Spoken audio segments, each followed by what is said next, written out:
The feeling in Winnipeg for the majority of the season is that the Jets were only ever going to go as far as goaltender Connor Hellebuyck could take them. Rightfully so, he's been phenomenal, the team's MVP this year.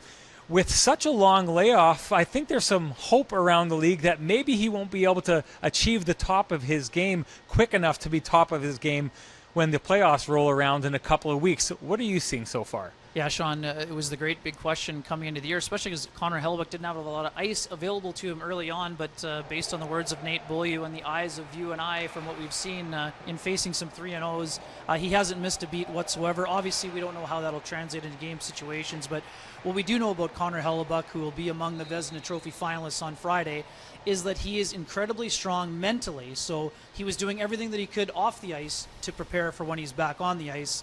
And we both know that he's the most important player of this series. Patrik Laine is as adept with a microphone as he is with a hockey stick, and that's saying a lot. On Wednesday, we talked with him in just one clip after another. One of the things that he said is he can't see himself being ready for playoff hockey in just a couple of weeks from now. I'm seeing him on the ice. He looks pretty ready.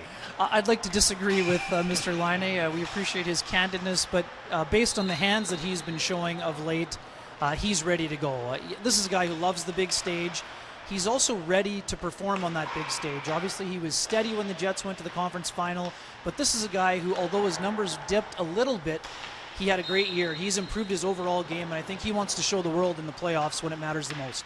If there's a weakness on this Jets team, it would be depth defensively. A lot of that, though, can be taken care of if you've got a first pairing that can chew up a lot of minutes.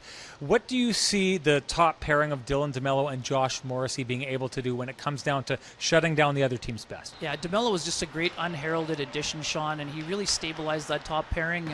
Josh was very forthcoming this afternoon in saying that he added some strength. Thought he was playing a little bit light this year, coming off that injury late last year. I've really liked what I've seen from him. He's at a completely different level, and he's been very, open about how his season was a bit uneven by his own high standards, and he talked about how he wanted to be a real dominant player, and he loves the responsibility of facing the top line, and he's going to see a lot of the Flames' top line in this series. Josh Morrissey and Dylan DeMelo look really, really good in this first week at camp.